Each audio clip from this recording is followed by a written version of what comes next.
The last point I just want to comment on Comrade Zugo and Comrade DSG. It's about the GNU. The GNU, and it's not true that there are comrades who didn't support the GNU. It's not true. Obviously, when a discussion takes place in an organization, we are not homogeneous. We come from different homes and from different directions. It is perfectly expected that when we walk into a meeting, we walk with different views. But the fact of the matter is that when we emerge from that National Executive Committee, and I think up to date, there was a consensus that this was the best way to proceed as a movement and as a country. So I've heard on many platforms, including where I'm deployed now in Parliament, that what are you going to do because there are people within your own organization who do not agree with the position taken by the movement. I've not had that experience, Comrade TSG, that there are comrades who are unhappy and who are doing something because of that unhappiness about the position of the ANC on the GNU. I think we've embraced the GNU and we're leading it. And of course, we understand that the GNU is going to remain a very contested terrain. It's not surprising the behavior of Helen Zille, for instance. All that she does and what she says, this is going to be a contested terrain. We said this right from the onset when we were arguing that it's the ANC that has invited everybody into the GNU, including the Democratic Alliance. So at times it sounds arrogant when we say it's an ANC-led GNU, but practically and in theory, that's what it meant. Because we conceptualized this idea, we sold it out to parties, each one of them agreed and assented to the document on the statement of intent. What we have accepted as the ANC is going to be a contested terrain. The opposition is not going to, including those who are in the GNU, because everybody wants to set the agenda for this country to prepare for 2026 and for 2029. Thanks, DSG. Thank you very much, Sompisi. Thanks, Comrade Zugo. Yeah, I think the issue of the JZ factor, we have all considered that what has happened is that there was a new player in the game in the form of MKP, and the player has actually taken from even our own support base.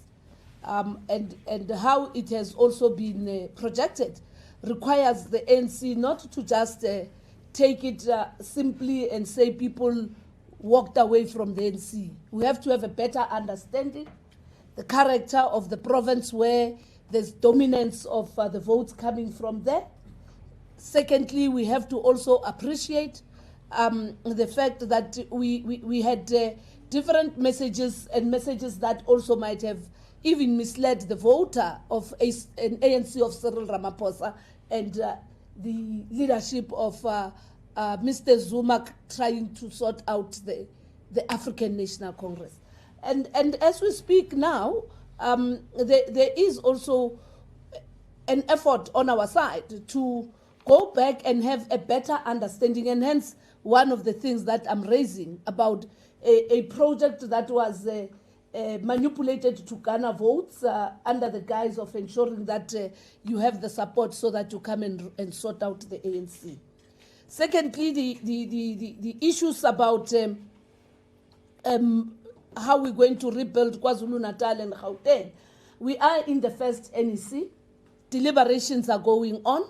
We will put together programs, and the immediate people that will have to get that report about how we're going to rebuild and repurpose ourselves and be located amongst the masses of our people in Gauteng, KwaZulu-Natal, and everywhere in the country, will go to our structures. It will start first with the issues around the membership of the African National Congress, political education, conscientization of members so that then they are capable to lead in the communities where they live. And of importance also, ensuring that we build an organization that attracts activists. Activists who will remain rooted in the communities, be responsive in terms of dealing with issues, and most importantly, ensure that those that lead or serve the African National Congress are capable to provide the proper response, but also provide solutions and take our people along as and when there are challenges. Delayed interventions have also been seen to be very suspicious by our constituencies. Your Nasi Spani, your transformer programs and stuff, the voters were actually saying, why now? Why on the 11th hour? And part of what we now have to do is to continue with that work. And I'm sure you have seen, Gauteng is continuing with that kind of work post the elections under the leadership of the chairperson of the African National Congress. So it's one of the lessons we have learned. Whether there's a need to intervene even when it is 4 years and 9 months before the next elections. So you need a responsive government, but we must also sort out our own systems of governance and service delivery across the 3 spheres of government. Because what Gauteng has done is not necessarily their mandate, but they intervened. So we don't now need interventions. We need solutions that incorporate everybody and ensure that those interventions are sustained. So the voter was also a bit suspicious for it. What's going to happen after this? You people yourselves, members of the media, were saying from the 30th there will be load shedding. But I've not seen a headline now that comes where they say, I withdraw my comments and my influence to the voter that before the results are announced, load shedding will be back. You didn't do that. So you are partly to blame because you misled the voter. And thanks that we remain true to our commitment. It's still happening. It must be sorted out, and work that Comrade Sputla is doing, working together with our provinces and our municipalities, must be sustained, as I'm saying, for the period of 5 years, and not only during the time when the date of elections has been set. Some PC has responded on the issue of the understanding. Discussions in any meeting are not actually monolithic. Everybody raises his or her issues. Once a process of engagement is concluded, there's a view that prevails of the organization. Even today, there is that appreciation. And we all know that an arrangement of this nature is very fluid. It can be exploited for the good. It can be exploited to undermine the positive intentions. We as the ANC are duty bound to nurture this. We can't be as reckless as Mrs. Zille. We can't be reckless because it is us who invited people. She was a guest and she remains a guest of the ANC. And if she has any discomfort, she is bound to actually express it, and it is within her right, but not to undermine the collective that is represented in Parliament, majority of political parties that are represented in Parliament, because all of them have got a mandate. And remember, I was with some of you there at the Rock. We all said we embrace the will of the people. And we're working through that will of us having 40% to grow our influence.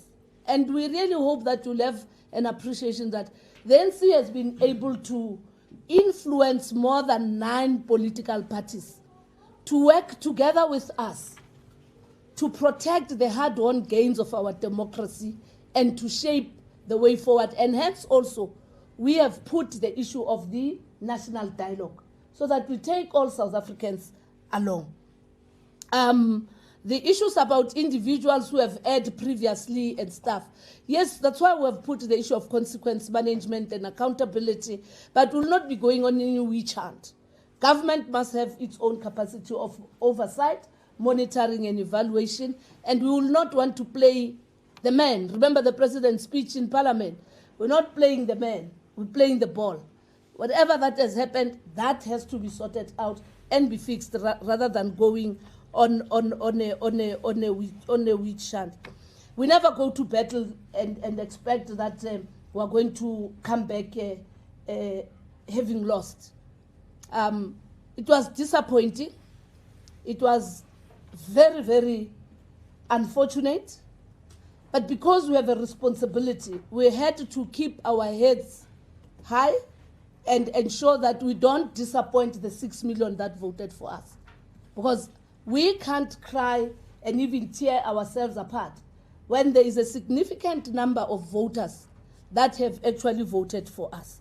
So we never expected this decline. That's why we're looking at it even going forward, not only ending in this NEC meeting. We have put recommendations to this NEC about us having a better understanding of the South African electorate.